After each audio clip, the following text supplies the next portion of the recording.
All right, everyone, welcome back to another Watch and Talk here, Automotive Anatomy, and just kind of want to have a nice conversation about not quitting and not settling. But I think I think first and foremost, I want to say thank you because I've been getting quite a bit of DMs about the Watch and Talks. This seems to be therapeutic for some of you, motivating for others, and for other ones, just relax and a way to just kind of spend some time doing some other stuff, even if you have me in the background. And so I definitely appreciate that. I know that our buddy Ralph in Long Beach, watches it at the comfort of his garage. He has a big TV, and so that's where he puts the watch and talks. And when some of you guys share the channel, I'm able to get an idea as to where you guys, kind of like to watch certain videos. Sometimes you guys like to watch them on the big screen. Sometimes, I'm sure some of you guys are watching it,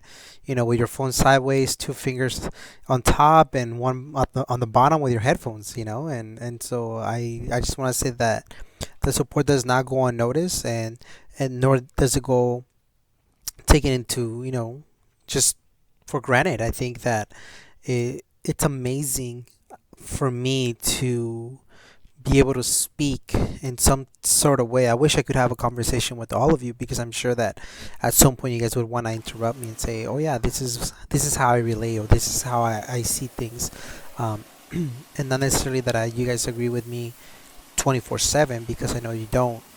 But I think at the same time it would be cool to just be able to have that conversation and for you to share some of your personal challenges or things of that nature. And so I think for me that's again going back to just being grateful, the fact that I understand that this is, you guys don't owe me anything.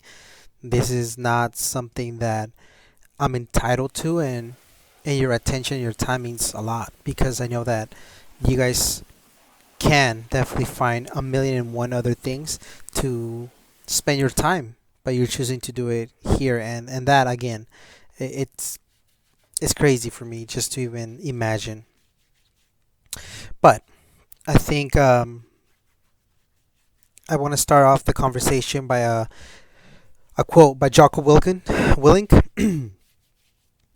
Instead of letting the situation dictate our decisions, we must dictate the situation. I don't know.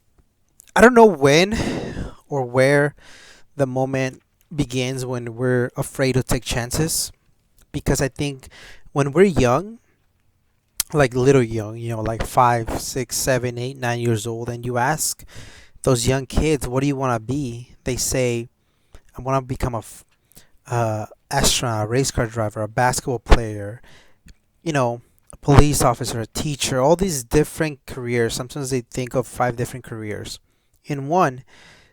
I have no idea when that changes or why.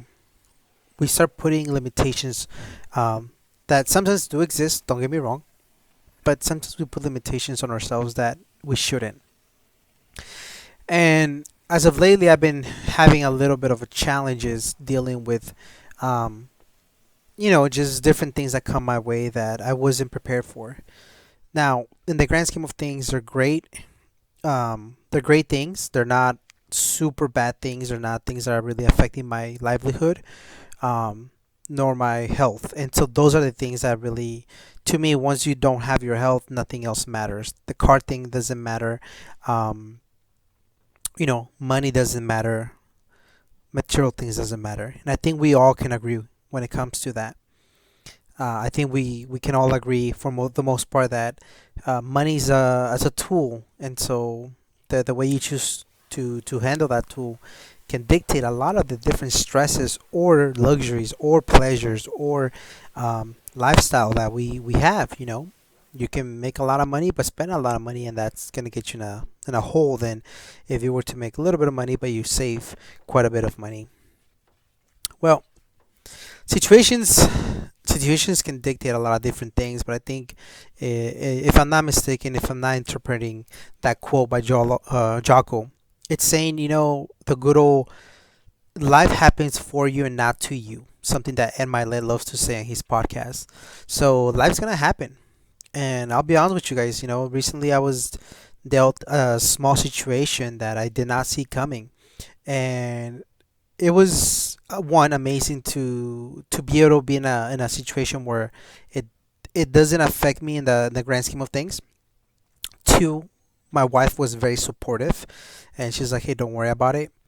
And three, the feeling of being able to overcome that situation was greater than the fear of not being able to. And I think that was a key moment. A lot of us are stuck in a situation because we have kids, or we have bills, or we just the title. I went to school for 12, 15 years and I'm a doctor or I'm a lawyer, and I don't like what I do, but I can't leave because I have bills. I can't leave because it's my identity. I can't leave because of this. Well, meanwhile, you're unhappy, right? I'm the only provider, but I have to commute 2 hours, and I don't want to switch to schools for my kids, but I'm tired of commuting. We all have something. And all I'm gonna say is this: I'm never gonna tell anybody to quit their job, or to take a big decision very aggressively without having a backup plan. But I am gonna tell you this: I think that we have to dictate what comes after. Yes, we cannot control outside stuff. We cannot control somebody being mean to you, but you can control the way you react to it, the way you interpret it. One good quote by Tony Robbins that I always say: it, nothing has a meaning but the meaning that you put into it. So that's the reason why I'm washing this 90s car, which I got new tires for, and I think it's sitting pretty nicely. Um, the meaning that I associate with these old cars is that I like them, and that they make me happy, and that I like the way they look, and in the process it allows me to save a little bit more money. um, but in the process it also allows me to interact with different people, and people that like that, this specific car. If tomorrow I go and buy a Datsun 620 or a Datsun 240Z, now I'm going to be interacting with other people because they like that same chassis. And so it's the meaning that we put into that car, right? And so that's what I mean. None of this matters if you don't have your health. I think we can all agree, and if you disagree, then I would love to hear why. But you don't have your health, none of this matters. And I think that's very clear across the board. That's the way I interpret. And so we all have to be aware that whenever you're trying to make a change, it's going to be scary. It's going to be new. It's going to be unknown. And so one of the gentlemen from the Bigger Pocket podcast, which is a real estate um, podcast, he shared his story where he started, you know, practicing jujitsu. And so apparently, when you go into jujitsu, they'll give you the very first belt, which is a white one. And in that process, he met somebody who also likes jujitsu. They met outside of the gym. Um, and so he asked him, "Oh yeah, man, I just started." It's like, so the guy was like, "What belt are you?" And he was like, "Oh, I'm just a white belt." So the guy was like, "Let me first correct you. Please don't say I'm just a white belt. Even though I'm a black belt, you have the belt that is the hardest one to get. Most people will never get a white belt because most people will never step into a gym, will never step into trying to practice jiu-jitsu.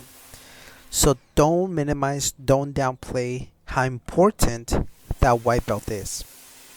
Also, the white belt is a stepping stone for where you're trying to go. You can't get to the green, the yellow, or the black without having the white. And so when I was listening to that, obviously it's a podcast about real estate. What he meant to say is, look, the hardest property you're ever gonna buy is the first one. After that, it becomes easier. But that applies for everything. I mean, you guys have seen the progression of the Washington Talks, and please feel free to tell me how I can improve it. But aside from, a wireless mic, I like the way we do this. In all reality, I am putting it out to the universe. I'm saving my pennies. I want to be able to have a building, an open space where I can have like a washing bay, and then I can, you know, record and maybe have a couple cameras and edit it in a much nicer way. I'm putting it out there in the universe. It will happen. It's just a matter of, time. But you guys have seen the progression. The now I have a little power wash. I used to not have a power wash. Now we have a nicer camera. We had the GoPro before. And so it it starts with the white belt. It starts with the first step. And so I'm at that point right now where I'm ready to be the white belt again. Um, I'm ready to put myself in situations that I may not be 100% comfortable, but if it means that I'm learning, then I'm all for it. Taking initiative to do different things for others. And I started doing that. I mean, I don't do that the way, you know, as much as I should, I think, but I think that I try to the best of my abilities. And I'll give you guys an example. Um, Last week I had spring break. Some of you guys know that I work in vacation, so I had my spring break. It's pretty early compared to, my wife's spring break is like in 2 weeks, and excuse me, so it's pretty early. And I noticed that my buddy Brandon, who started Steak and Speed Garage YouTube channel a while back, but now has kind of started to upload more regularly. So I said, look, I'll drive about an hour and a half, um, and I'll record whatever I can record, and hopefully it brings a little bit of attention to your channel. He says, yeah, no problem, man. And so I went. We had a good time. I recorded for about 2.5 hours, and then afterwards I needed to leave because then traffic backs up. I I don't do it with that idea. The reason why I'm showing you guys this is because it's perspective. It's the fact that I chose to tell him, let me let me drive to you. I assisted with some of his thumbnails because all of this is something that I wish I would have somebody, teach me when I was kind of getting the hang of it. Luckily, I was able to look on YouTube and search, and there's a lot of people that help you out. But meanwhile, it's hard to grow something without the proper assistance or the proper, measurements on certain things or the thumbnails, etc., etc. So I made my way over there, and then I came back home and whatnot. But um, afterwards, I had a conversation with Armando's into Mother Day about gas prices. And it's something that a lot of people have talked about gas prices. They're so expensive, blah, blah, blah, blah, blah. Now, I say blah, blah, blah, blah, blah, not because I like paying that expensive of gas. Yes, I'm pumping $50, $60. I wish I could be pumping $20. But the reality is, this thing called inflation and this thing called capitalism, and whether you want to say it's capitalism and greed or whatever, there's also supply and demand, and gas wouldn't be this expensive if we didn't go to the pump, you know? And so I'm not getting to get into that conversation of it because I'm not educated enough to exactly know why gas keeps going up and down. But all I know is supply and demand. That's the most basic lesson of economics that I can, kind of understand. And that applies to houses, that applies to, everything else in the world. And so my idea is one day I'm not going to be here. I know that for a fact. We're all getting older. God forbid there's an accident. The truth is, what what did you do to make other people feel good, feel better, being in a much more positive stance in life? Just conversation. And so that's when I was having the conversation with Armando after we went to the junkyard, which I'm thinking you guys are gonna see this video before that video. And I was discussing with him that you gotta surround yourself with people that bring good in you, that provide you positivity. Um, if you put something on social media like, "Oh my gosh, gas is so expensive," and then you get five different people who, send you this message of like, "Yeah, man, like I hate that," or, they don't offer any real solution. It's just a way of venting, and but it also it creates a sense of negativity, and I think that a lot of that can be useful as an example in other circumstances. Going back to Jocko's quote, you have to dictate what's going to happen to the situation, not the situation dictate what it's going to happen to you. And so, yes, if gas is a major issue in your life, then you probably shouldn't drive as much as you can. Cut back in other things. Um, if gas is a major issue in your life, then let's just use it for transportation. Let's find other ways to, you know, um, get to work. My buddy Ralph, the same one from Long Beach, he used to take public transportation. I was like, really? He goes, yeah, man. Like, it. What's the deal? Like, there's nothing wrong with that. I get to read a book. I get to unwind when I come back from work, and it's only about 15 minutes more than if I took the van and I was stuck in traffic. Now, I honestly, I admire him for that, but I probably myself, I would rather just drive. Um, but see, you see how two people can take the same situation and go about it a whole different way. And so, Monday morning, I went to pump gas on Jackie, and it came out to, I don't remember, $70 or something like that. Um, but it dawned on me that I don't pay attention how much the gallon is. I just go and pump, and I was so grateful to think that, like, I don't have to worry about how much the gallon is. Now, you guys know me. I'm not a wealthy guy, but I also don't spend lavishly. I don't have fancy clothes. Um, so it doesn't affect me in the grand scheme of things. And that's why I put a post on social media saying, I'm just grateful that I'm able to walk, talk, be able to drive, have a job that allows me to pay the quote of the pump. Um, and by the way, I think a lot of us forget that $70 that you're pumping into the gallon, unless you have a V8, obviously, it's gonna last you maybe a couple days. But out of those $70, you get transportation. You get to be able to go to work, make money. You're able to go to the groceries, go to the movie theater, go to the fast food joint, go to a car meet. You're able to get so many positive things out of it. But I think we're blinded sometimes because we're focusing on the cents, we're focusing on the gallon, and we're focusing on the $70 that we're pumping. And let's be honest, guys. I've been there where I go to the grocery store and I'm like, what? $250? Oh my gosh, it's so expensive. And then I go to a fish place and it's like $90 for two people. Oh, okay, no problem. That was good. That was reasonably priced, blah blah blah. When you go to the grocery store, yeah, sure it was $250, but that gets you for the whole 3, 4, 5 days of the week. And yeah, you're okay or justifying $90 for one meal. And I get it. One of it is experience. You're not at home. You're able to eat, and somebody comes and serves you water or wine or whatever beer you pair it with. But that's the idea. The idea is that sometimes we're too blinded by the little things that it doesn't allow us to take a step back to really look and say, man, we've come a long way.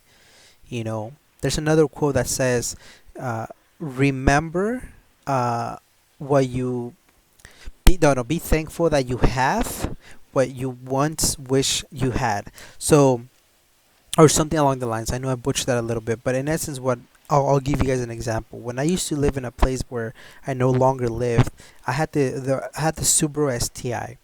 It was 2018, Subaru STI, beautiful car. But I would drive that car, and I love driving that car. But I told myself, man, if I could just go back to Orange County and drive a 90s Honda manual, I'll be set. I'll be happy. I wouldn't have this debt. I wouldn't have to live here. I wouldn't have to work here. Well, obviously, you guys know I got rid of that car, and then I worked in that school for one more year after that. And then at the end of the school year, I just said, I'm done. I can't be here anymore. So we both quit, my wife and I.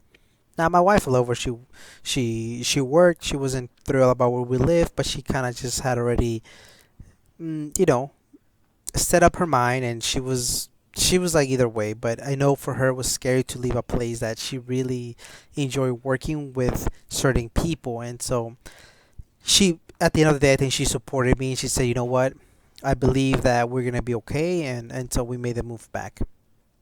Obviously, I didn't have the brand new car, and that's when I started driving Jackie again, and um, the only reason I bought Rosie was because at that same time I that's Chubbs in the background. Chubbs is okay. I do apologize. Um, Jackie was getting a 5 speed swap, and at the time I didn't really need transportation. My job was really close, and I think I was working virtual as well. The problem began when I got hired, where they needed me to be in person, and Francisco took a little longer than expected, which is to be expected whenever there's a job like that. And not gonna lie, I also wanted a second car because you know how we are. We just want more junkers. I don't know why.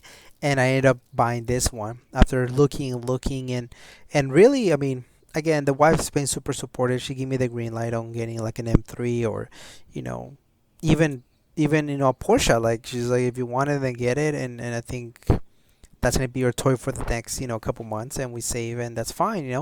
But I was lucky enough to find this one, and so the rest is history when it comes to this. But what I mean is, I didn't. I wasn't unhappy and just complain. I made big changes. And yes, it's easier for me to do that because I have no kids aside from Chubbs. I know I'm talking to somebody who's in their 30s, 40s, 50s, even 60s with kids and responsibilities and mortgages. So I know that it's not easy for you as easy it is for me. Completely understand that. But just know that you can always take minimal steps. Maybe not quit your job, but maybe instead of during your lunch, go out for a walk, read a book, treat yourself, buy yourself a nice one coffee a week, but enjoy that coffee, or just do minimal things that will get you through your week in a much better sense of space in your mindset. Um, a lot of the things that I like to do is just go to work and listen to podcasts. I do listen to music here and there, but for the most part, I'm listening to podcasts of Jim Rohn, Tony Robbins, Ed Milet, Gary Vee, Jocko Wilk. And it's crazy because they're all podcasts, but they're all depending on the way I feel that day. Whatever challenge I have that day, I listen to them. Andy Frisella with Real AF podcast. I mean, he's a potty mouth, but I love his energy. I don't agree with everything that he says or some of his political views, but I love the energy. I love the message. It comes off very genuine that he actually wants to help. He wants people to, you know, better themselves better than they were before. And so I don't I don't think that's a bad thing. um, I think that the major thing that you have to be doing is working for something that you feel passionate. Maybe it doesn't make you money, but you feel good doing that. Maybe your job is not the most exciting, or you lost that passion, or you just feel like some of the coworkers that you work with are very difficult, and makes it a very unhappy place to be there. Well, if you can't quit right now or you can't move, it's okay. Find something outside of that job that brings you fulfillment, because I legitimately think that that's the problem. People that are not happy, they just are not happy because they choose not to be happy. Those people that are negative at work, they're negative at work because they're just unhappy. They go home and they feed themselves more negativity, whether it's the news or whatever it is. They focus on the gas, they focus on how bad roads are, they focus on just the negativity of the world. And it seems like that negativity never goes off at home, at work, with their personal, their family relationships. It can be draining. And so um, I think it's very important for you to understand the situation is not going to dictate the way you're going to react to it. It's not going to dictate what you end up doing. You have to decide, are you going to be focusing on how much the gallon of gas costs, or you're gonna pump and you're gonna go about your way. We're in this beautiful country, most of us. I know some of you guys listen from different parts of the world, but I'm just gonna say this. If you're watching this, if you're hearing this, you already have an advantage, because that means that you have some type of technology, you have some type of cell phone use, computer use. Maybe you need to go ahead and start that clothing brand that you want, that YouTube channel that you want to do. It it amazes me that people quit before they even start. It's incredible, and again, today I'm very quote heavy because it's important for you guys to understand that this is the things that I tell myself. Just like I'm having a conversation with you guys, I'm having a conversation for me, to me, when I go back and listen to it. And so, fear kills more dreams than failure will ever do. So, so true. You don't know what can happen. It might go sideways, it might be the worst thing that ever happens, but guess what? You learn. You learn a lesson, you learn not what not to do. You learn that support will come, but it will come slowly. Don't expect it to come right away. And so again, I'm not afraid of being a white belt at anything else. I need to be push myself to be a white belt. I need to push myself to help others. I need to help myself to make this world a better place, because one day I'm not gonna be here, and I hope that the legacy or the way people remember me, even if it's in a funky way, like, hey, remember that guy who had that YouTube channel? He would just talk to himself while washing his car. Yeah, like, something cool came out of it, as opposed to pursue attention and likes and subscribers count, and really providing you some type of content that it's not gonna be ageless. It's just sure, something, to grab your attention in the moment, but you'll never want to go back and listen to it. And so I feel like this, like, just like all the podcasts, the Joe Rogans of the world, now that people listen to him, but how many podcasts did he do when nobody would listen to him? Nobody knew that he was doing a podcast. That's how it starts. And so all I'm gonna tell you guys is, don't let a certain situation dictate the outcome of everything. Life happens for you and not to you, and continue to surround yourself with positive people and positive messages, and I promise that things get better. Put it out there. If it's faith for you, then pray on it, and work. Focus on positive things, and things always work out. So thank you guys so much for this time, for me to be able to just kind of express how I'm feeling, how I'm doing, and for you guys just giving me your most valuable asset, which is your time and your attention. So thank you guys so much. I appreciate the mad love and the support. And again, we'll catch you guys in the next one. Thank you.